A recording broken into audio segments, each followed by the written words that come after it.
महाराजा चंद्रगुप्त का दरबार लगा हुआ था। सभी सभासद अपनी अपनी जगह पर विराजमान थे। महामंत्री चाणक्य दरबार की कार्यवाही कर रहे थे। महाराजा चंद्रगुप्त को खिलौनों का बहुत शौक था। उन्हें हर रोज़ एक नया खिलौना चाहिए था।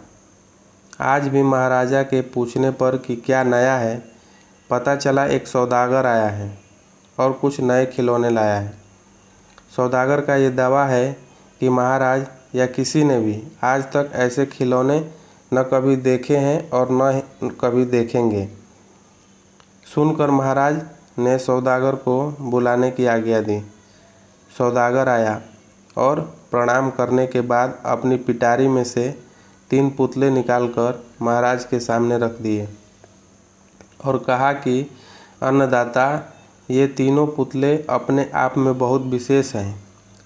देखने में भले एक जैसे लगते हैं, मगर वास्तव में बहुत निराले हैं। पहले पुतले का मूल्य 1 लाख मोहरे है, दूसरे का मूल्य 1000 मोहरे है और तीसरे पुतले का मूल्य केवल 1 मोहर है। सम्राट ने तीनों पुतलों को बड़े ध्यान से देखा। देखने में कोई अंतर नहीं लगा। फिर मूल्य में इतना अंतर क्यों? इस प्रश्न ने चंद्रगुप्त को बहुत परेशान कर दिया।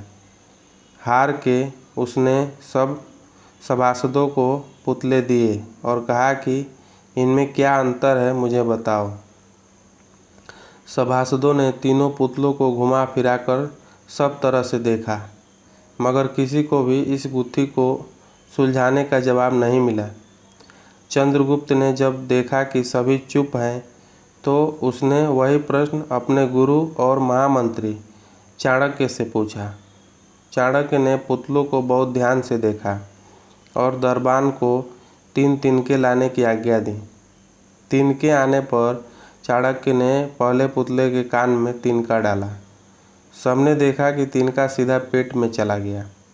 थोड़ी देर बाद पुतले के होंठ हिले और फिर बंद हो गए। अब चाणक्य ने अगला तिनका दूसरे पुतले के कान में डाला। इस बार सबने देखा कि तिनका दूसरे कान से बाहर आ गया और पुतला ज्यों का त्यों रहा। ये देखकर सभी की उत्सुकता बढ़ती जा रही थी कि आगे क्या होगा। अब चाणक्य ने तिनका तीसरे पुतले के कान में डाला। सबने देखा कि तिनका पुतले के मुंह से बाहर आ गया है और पुतले का मुंह एकदम खुल गया। पुतला बराबर हिल रहा है, जैसे कुछ कहना चाहता हो।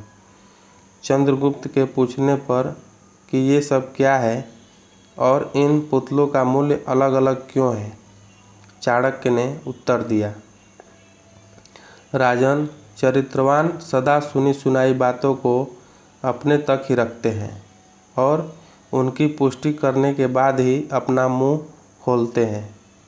यही उनकी महानता है। पहले पुतले से हमें यही ज्ञान मिलता है और यही कारण है कि इस पुतले का मूल्य 1 लाख मोहरे है। कुछ लोग सदा अपने में ही मग्न रहते हैं, हर बात को अनसुना कर देते हैं। उन्हें अपनी वाह वाह की कोई इच्छा नहीं होती। ऐसे लोग कभी किसी को हानि नहीं पहुंचाते। दूसरे पुतले से हमें यही ज्ञान मिलता है और यही कारण है कि इस पुतले का मूल्य 1000 मोहरे हैं। कुछ लोग कान के कच्चे और पेट के हल्के होते हैं। कोई भी बात सुनी नहीं कि सारी दुनिया में शोर मचा दिया। इन्हें झूठ सच का कोई ज्ञान नहीं, बस मुंह खोलने से मतलब है। यही कारण है कि इस पुतले का मूल्य केवल 1 मोहर है।